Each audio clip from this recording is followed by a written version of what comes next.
నమస్తే welcome to BCN news. ఈ రోజు వార్తలతో మీ ముందున్నది తేజస్విని। ముందుగా ముఖ్యాంశాలు। ఏపీ ఎన్నికల సంఘంపై మాజీ మంత్రి పేర్ని నాని అసహనం, కూటమికి అనుకూలంగా చట్టాలను మారుస్తున్నారని ఆరోపణ।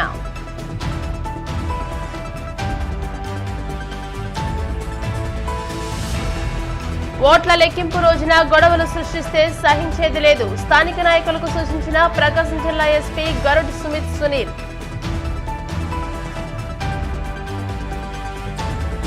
కూటమి తరపున ఏజెంట్లు సంయమనంతో ఉండాలి, వైసీపీ రెచ్చగొట్టినా జాగ్రత్తగా ఉండాలన్న అనపర్తి బీజేపీ కూటమి అభ్యర్థి నల్లమిల్లి రామకృష్ణారెడ్డి।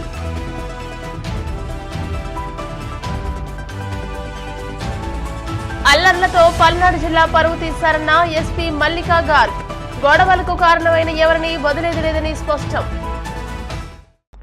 ఏపీ ఎన్నికల సంఘం తీరుపై మాజీ మంత్రి పేర్ని నాని తీవ్ర అసహనం వ్యక్తం చేశారు। రాష్ట్ర ఎన్నికల నిర్వహణ ముఖ్య అధికారి కేంద్ర ఎన్నికల సంఘం ఒత్తిడికి తలొగ్గి పనిచేస్తుందని, గత కొంతకాలంగా ఇవే ఆరోపణలు చేస్తున్నట్టు తెలియజేశారు। టీడీపీ బీజేపీపై కేసులు కట్టొద్దని కలెక్టర్లను ఆర్వోలను బెదిరిస్తున్నారని ఆరోపించారు। వైసీపీపై సాధ్యమైనంత వరకు కేసులు ఎక్కువ కట్టాలని ఆదేశిస్తున్నారని అన్నారు। పోస్టల్ బ్యాలెట్ పై స్టాంప్ వేయకపోయినా పర్వాలేదని ఆదేశాలు ఇవ్వడం ఎంతవరకు సబబని అన్నారు।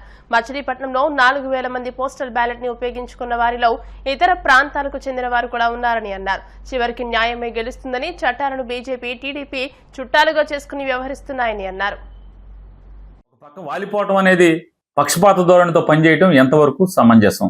అంటే రూల్స్ అమెండ్ చేయలేదు అంటే పీపుల్స్ రిప్రజెంటేషన్ యాక్ట్ లో చట్టంలో లేదు, పొందుపరచబడిన రూల్స్ లో లేదు, కానీ ఆంధ్రప్రదేశ్ రాష్ట్రానికి ఒక్కదానికే మాత్రం ఈ వెసులుబాటు ఇస్తారు।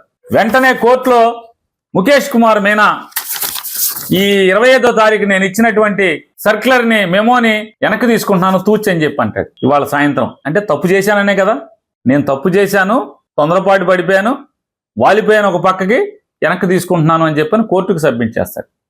అందుకోసమే మళ్ళీ వీళ్ళు ఏదో ఒక ఎత్తుగడ రాజకీయాల్లో వైకుంఠపాళిలాగా ఎత్తు లేకుండా ఏదో చదరంగంలాగా ఎన్నికల కమిషన్లో పనిచేసేటువంటి ఉద్యోగస్తులు కూడా ఈ రకంగా చదరంగంలో పావులు కదిపినట్టుగా కదిపే పరిస్థితి లేకుండా మళ్ళీ వెంటనే మాడిఫైడ్ లంచ్ మోషన్ని మేము మాడిఫై చేసుకోవడం జరిగింది।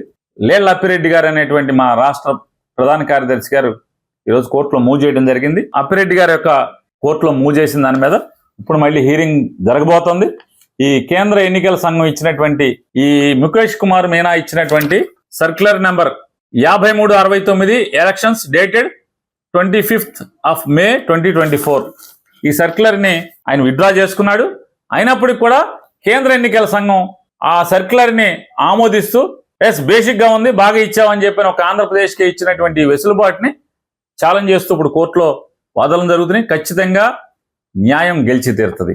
చంద్రబాబు నాయుడు భారతీయ జనతా పార్టీ ఎన్ని కుయుక్తులు పనినా, ఎన్ని ఎన్నికల్ని చట్టాలని వాళ్ళ చుట్టాలుగా చేసుకున్నప్పటికి కూడా అంటే ఈ ఒప్పందాలు ఈ కూటములు దేనికంటే ఇట్లాంటి తప్పుడు పనుల కోసమే। ఖచ్చితంగా మేము న్యాయస్థానంలో న్యాయం పొంది తీరుతాం, ధర్మం గెలుస్తుంది। ముఖేష్ కుమార్ మీనా గారు వెనక్కి తీసుకున్నాడు, ఖచ్చితంగా ఢిల్లీ కూడా ఈ కాగితాన్ని వెనక్కి తీసుకునే వరకు కూడా మేము పోరాటం చేస్తాం। ఓట్ల లెక్కింపు రోజున జిల్లాలో ఎటువంటి అవాంఛనీయ సంఘటనలు చోటు చేసుకోకుండా చర్యలు తీసుకుంటున్నట్లు ప్రకాశం జిల్లా ఎస్పీ గరుడ్ సుమిత్ సునీల్ తెలిపారు। కనిగిరిలో రాజకీయ నాయకులు ఏజెంట్లకు అవగాహన కల్పించారు। ఈ మేరకు ఆయన మాట్లాడుతూ గ్రామాల్లో కౌంటింగ్ అనంతరం ఎటువంటి గొడవలు జరగకుండా ప్రత్యేక చర్యలు తీసుకున్నట్లు ఆయన తెలియజేశారు। గ్రామాల్లో బాణసంచా కాల్చడం, స్క్రీన్ ఎగరవేయడం వంటి పనులు చేయవద్దని సూచించారు। ఇలాంటి రెచ్చగొట్టే మెసేజ్లు కానీ వీడియోలు కానీ వెంటనే 1-2 గంటల్లో సమాధానం చెప్తారు నిజంగానే ఏం జరిగింది, ఎక్కడెక్కడ ఇంటర్సెక్షన్లు ఉన్నాయి, మెయిన్ రోడ్లో సపోజ్ స్టాపర్స్ పెట్టే అవసరాలు ఉన్నాయా లేవా। తేదీలో ఎలక్షన్ కౌంటింగ్ రైస్ కాలేజ్ టంగుటూరులో జరుగుతుంది। అదే సమయంలో మన అంగోల్ టౌన్లో అన్నీ శాంతియుతంగా జరిపించడానికి మేము ప్రత్యేకంగా బందోబస్తు ఏర్పాటు చేయడం జరిగింది। దానికోసం డీజీపీ గారు ఒక స్పెషల్ ఆఫీసర్ని నియమించడం జరిగింది। ఆయన అడిషనల్ ఎస్పీ సిఐడి రవివర్మ గారు, ఆయనతో పాటు 2 డిఎస్పీలు ఉంటారు, మన ఎస్టీపీ అంబుల్ కిషోర్ బాబు గారు, డిఎస్పీ మోహన్ రావు గారు కూడా సిఐడి నుంచి, వాళ్ళ ఆధ్వర్యంలో చక్కగా ఎలక్షన్ రోజు చేసిన ప్రకారంగా స్ట్రైకింగ్ ఫోర్స్లు, క్యూఆర్టీస్, మొబైల్ టీమ్స్తో పాటు అన్ని చోట బందోబస్తు పెట్టడం జరుగుతుంది. టౌన్లో ఆ రోజు 144 సిఆర్పిసి సెక్షన్ ఉండడం వల్ల ఆర్ఓ గారి పర్మిషన్ లేకుండా ఎవరు కూడా ర్యాలీలు కానీ గుంపుగా తిరగడం చేయడం అది నిషిద్ధమని చెప్తున్నాను. ఎవరెవరు సెన్సిటివ్ ఇన్స్టాలేషన్స్ ఐడెంటిఫై చేశారో అన్ని పార్టీల నుంచి లీడర్స్ హౌసెస్, అన్ని పార్టీ ఆఫీసులు కూడా ప్రత్యేకంగా బ్యారికేడింగ్తో పాటు అక్కడ పికెట్ పెట్టుకోవడం జరుగుతుంది. అన్ని మొబైల్ టీమ్స్ కట్-ఆఫ్ పార్టీతో పాటు అన్ని విధంగా బందోబస్తు ఏర్పాట్లు చేసి శాంతియుతంగా కౌంటింగ్ పోస్ట్ కౌంటింగ్ చేసే ప్రయత్నాలు మేము చేస్తున్నాం. రౌడీ షీటర్స్ ఎవరెవరు ఉన్నారో వాళ్ళందరికీ కౌన్సిలింగ్లు ఇస్తూ వాళ్ళ మీద సర్విలెన్స్ చేయడం జరుగుతుంది.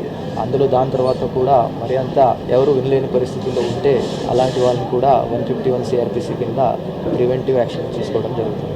మొత్తం జిల్లాలో ఎలక్షన్ డే తర్వాత పోస్ట్ ఎలక్షన్లో కేసులు ఇన్వాల్వ్ చేసి వాళ్ళకి ఎలక్షన్ కమిషన్ డైరెక్షన్స్ ప్రకారంగా 247 రౌడీ షీట్స్ కొత్తగా ఏర్పాటు చేశారు. చేయూత సంస్థ ద్వారా పేదలకు అనేక సేవా కార్యక్రమాలు చేపట్టినట్టు చేయూత సంస్థ ఫౌండర్ రవికుమార్, గేదెల రమేష్, పాండ్రంగిరాజు పేర్కొన్నారు.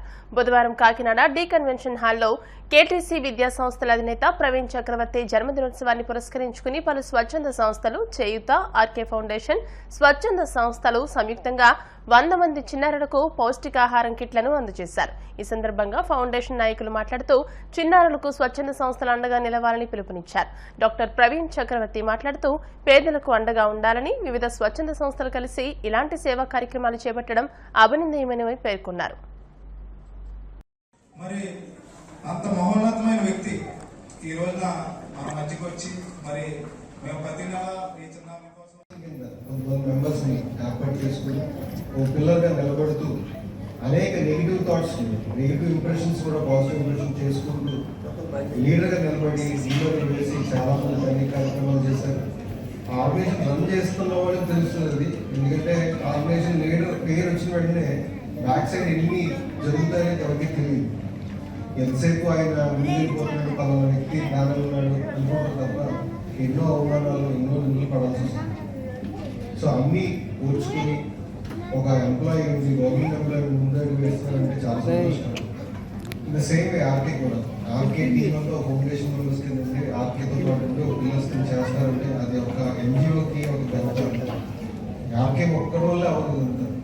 వాళ్ళ టీమ్మేట్స్, వాళ్ళ బెంచ్మేట్స్ ఎవరైతే తనతో పాటు సపోర్ట్గా ఉన్నారో నెగిటివ్ థాట్స్ కూడా ఎదిరించుకుంటూ ఎన్నో అవమానాలు పడుతూ ముందడుగు వేయాలంటే చాలా కష్టం. ఒకళ్ళు నెగిటివ్ మాట్లాడుతున్నప్పుడు చాలా పౌరుషంగా ఉంటుంది. ఆ పౌరుషాన్ని మనం కూడా తగ్గించుకుని ముందడుగు వేయడం సక్సెస్. ఆర్గనైజేషన్ కూడా అంతే. నేను స్టార్ట్ చేసిన కాదు, నాకు చాలా ఫౌండేషన్ పిల్లర్స్ మధ్యలో ప్రెజెంట్ పిల్లర్స్ టేబుల్ సోని అని రోగాస్ నా పిల్లలు ప్రశాంత్ ఆల్మీ కొంతమంది ఎన్జిఓస్ సుధీర్ అని చెప్పి ఆర్కే శేఖర్ నా ఫ్రెండ్స్ రాజు నది కొంతమంది ఉన్నారు. వాళ్ళందరూ ఏంటంటే ఉన్నా సరే వాళ్ళతో డిస్కస్ చేసిన తర్వాత ముందర వేయడం నాకు కూడా కొన్ని కాల్స్ ఉంటాయి. నేను దగ్గర చేసిన వీళ్ళందరికీ సపోర్ట్ వెనకాల బ్యాక్గ్రౌండ్ నెగిటివ్ ఇంపాక్ట్ కానీ పాజిటివ్ ఇంపాక్ట్ కానీ తెలుసుకుంటూ చేయడం. ప్రతి ఒక్కటి విషయంలో నేను ముందడుగు వేయడం అంటే అన్ని విధాలుగా పాజిటివ్గా ఉండదు, నెగిటివ్ ఉంటుంది. ఆ నెగిటివ్ ఉంచుకుంటూ ముందులో అన్ని చేసిన స్టెప్ కాబట్టి ఈరోజు సక్సెస్లో ఉన్నాం. పబ్లిసిటీ అనేది ఇంపార్టెంట్గా ఉంటుంది, కానీ మనం వచ్చినప్పుడు ఏం తీసుకుని రాలేదు, వెళ్తున్నప్పుడు ఏమి తీసుకెళ్ళాలి కాబట్టి ఉన్న దాంట్లో ఏదో చేయడం, అది ఎంత రూపాయలు 100 రూపాయలు 1,00,000 రూపాయలు ఉన్న దాంట్లో ఇవ్వడం నా యొక్క ఆర్గనైజేషన్ నిబంధనలు మేము పెట్టుకుంటుంది. సో ఎవరి అవసరం వచ్చినా మాకు దాంట్లో మేము చేయడానికి ముందు ఉంటాం, కానీ ఫాస్ట్గా ఉంటాం. సేమ్ ఇప్పుడు పిల్లలు ఉన్నారని ఈరోజు నేను రావడం జరిగింది. లాస్ట్ ప్రోగ్రామ్ కూడా నేను రాకపోతే అసలు ఇంట్లో బాగుంటుందా పిల్లల కోసం నాకు ఎడ్యుకేషన్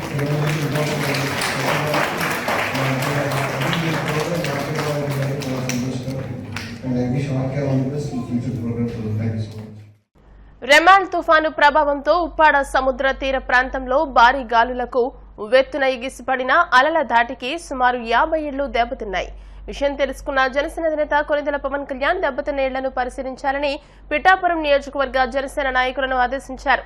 కాకినాడ జిల్లా జనసేన పార్టీ ఇన్ఛార్జ్ తుమ్మల బాబు, జనసేన పార్టీ పిఠాపురం నియోజకవర్గ ఎన్నికల కోఆర్డినేటర్ మర్రెడ్డి శ్రీనివాసు నేతృత్వంలో స్థానిక జనసేన పార్టీ నాయకులు కలిసి ఉప్పాడ తీర ప్రాంతంలో పర్యటించారు.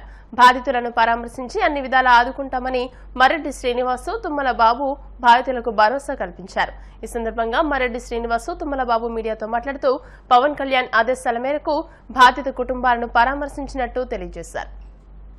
ప్రాంతంలో ఇటీవల వచ్చిన తుఫానుకి కోతకు గురైనటువంటి ఈ ప్రాంతానంతా పరిశీలించడం జరిగింది. మా పార్టీ అధ్యక్షుడు పవన్ కళ్యాణ్ గారి ఆదేశాలతో ఈ రోజు ఇక్కడ ఇవన్నీ పరిశీలించడానికి రావడం జరిగింది. ఈ సందర్భంగా జరిగిన నష్టాన్ని అయితే చూసాం. మేము తప్పకుండా అధికారులు మా పవన్ కళ్యాణ్కి ఇది నివేదించడం జరుగుతుంది. ఒక సాంకేతిక నిపుణులతో ఈ విషయాన్ని చాలా కూలంకషంగా చర్చించి వీరికి శాశ్వత పరిష్కారాన్ని తప్పకుండా కూడా జనసేన పార్టీ తరఫున వీరందరికీ కూడా న్యాయం జరిగేలా చూస్తాం. అదేవిధంగా వీరంతా కూడా చాలామంది ఈ సందర్భంగా వాళ్ళ ఇళ్ళన్నీ కూడా నష్టపోయి ఉన్నారు. వీరికి ఏ రకంగా సహాయపడగలన్నది మా అధ్యక్షుల వారితో చర్చించిన తర్వాత సరైన నిర్ణయం తీసుకుంటాం. మిమ్మల్ని అందరినీ కూడా మళ్ళీ ఒకసారి త్వరలోనే కలుస్తామని చెబుతూ ఈ సందర్భంగా ఒకటే మీ అందరికీ కూడా భరోసా ఇస్తున్నాం. రాబోయే రోజుల్లో మన ప్రభుత్వం రాబోతుంది. మీరెంతో ఆదరణతో పవన్ కళ్యాణ్ ఆదరించి ఓట్లేశారు. ఆ విషయం మీ అంతగా మనకు స్పష్టంగా తెలుస్తుంది. తప్పకుండా ఈ సమస్యకి శాశ్వత పరిష్కారం. ఉప్పాడ తీర ప్రాంతాలకు రావడం జరిగింది. జనసేన పార్టీకి సంబంధించినటువంటి జనసేన పార్టీ శ్రేణులందరూ కూడా ఇక్కడ రావడం జరిగింది. మొన్న ఏదైతే పవన్ కళ్యాణ్ గారు పిఠాపురం నియోజకవర్గం నుంచి పోటీ చేసిన సంగతి మీ అందరికీ తెలుసు. దానికి ఎలక్షన్ కన్వీనర్ గా వ్యవహరించినటువంటి ఇప్పుడు కూడా ఆయన మాటల్లో ఏ సందర్భం వచ్చినా మత్స్యకారుల మీద, ఈ కోస్తా తీర ప్రాంతం మీద ఎక్కువగా ఆయన మాటల్లో ప్రతిధ్వనిస్తూ ఉంటాయి. ఇప్పుడు కూడా గంగపుత్రులకి పక్షపాతి ఎవరైనా ఉన్నారంటే ఆంధ్రప్రదేశ్ రాష్ట్ర రాజకీయాల్లో అది ఒక పవన్ కళ్యాణ్ గారు అని చెప్పడానికి మేము అందరం గర్విస్తూ ఉంటాం. ఈ రోజు ఏదైతే ఉప్పాడ తీర ప్రాంతంలో మొన్న ఎక్కడో జరిగినటువంటి తుఫానుకి ప్రభావితమై సుమారు 50 పైచీలకు ఇల్లులు ఇక్కడ కూలిపోవడం జరిగింది. ఇది సుబ్బంపేట దగ్గర నుంచి వానపేపేట దాకా కూడా ఈ ప్రభావం ఎప్పుడు వరదలు వచ్చినా, తుఫాను వచ్చినా ఈ గంగపుత్రులు నష్టపోతూ ఉన్నారు. పవన్ కళ్యాణ్ గారు ఖచ్చితంగా రేపు రాబోయే ఎన్నికల్లో పిఠాపురం నుంచి గెలవటం, అలాగే కూటమి ప్రభుత్వం ఈ ఆంధ్రప్రదేశ్ రాష్ట్రంలో ఏర్పడిపోతా ఉంది. పెద్దలు ఇందాక మర్రెడ్డి శ్రీనివాస్ గారు చెప్పారు. దీన్ని సైంటిఫిక్గా ఎప్పుడు నష్టం రాకుండా నష్ట నివారణ ఏ విధంగా చేయాలి, అది R&B వారితో మాట్లాడాలా, లేకపోతే ఏ ఇంజనీరింగ్ డిపార్ట్మెంట్ ఎవరైతే ఉన్నారో వారిని ఒకసారి దగ్గరుండి తీసుకొచ్చి మళ్ళీ పెద్దలందరూ మేము అందరం కూడా కలిసి వచ్చి పవన్ కళ్యాణ్ గారు ఆదేశాల మేరకు ఇక్కడ నష్టపోకుండా, అలాగే ఇక్కడ వీళ్ళందరూ చెప్తా ఉన్నారు, మత్స్యకారులందరూ చెప్పేది ఒకే ఒక విషయం, పట్టాలు ఇస్తూ ఉన్నారు కానీ ఒక ఇంటికి రేషన్ కార్డు ఒకడే పట్టా ఇస్తూ ఉన్నారు. 2-3 పిల్లలు ఆ ఇంట్లో ఉండటం, ఒకడు బయటకు వెళ్తే ఇక్కడ 2-3 ఉండిపోవడం జరుగుతూ ఉందని ఇక్కడ ఉన్న పెద్దలందరూ చెప్తా ఉన్నారు. ఖచ్చితంగా రాబోయే రోజుల్లో పవన్ కళ్యాణ్ గారు ఖచ్చితంగా దీని మీద మంచి నిర్ణయం తీసుకుంటారు. ఎంతమంది అయితే ఉన్నారో అంతమందికి పట్టాలు ఇచ్చేటువంటి విషయమే కాకుండా గవర్నమెంటే ఇల్లు కట్టేటటువంటి విషయాన్ని కూడా ఆలోచన చేస్తూ ఉన్నారు పవన్ కళ్యాణ్ గారు. ఖచ్చితంగా గంగపుత్రుల పక్షపాతిగా ఈ అన్ని విషయాలు కూడా ఆయన నెరవేర్చడానికి సిద్ధంగానే ఉంటారు.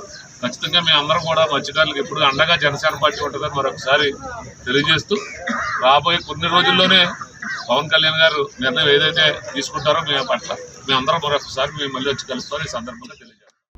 తూర్పుగోదావరి జిల్లా అనపర్తి నియోజకవర్గ ఎన్డీఏ కూటమి కార్యకర్తలు, కౌంటింగ్ ఏజెంట్లు సంయమనం పాటించారని అసెంబ్లీ నియోజకవర్గ బీజేపీ కూటమి అభ్యర్థి నల్లమిల్లి రామకృష్ణారెడ్డి విజ్ఞప్తి చేశారు.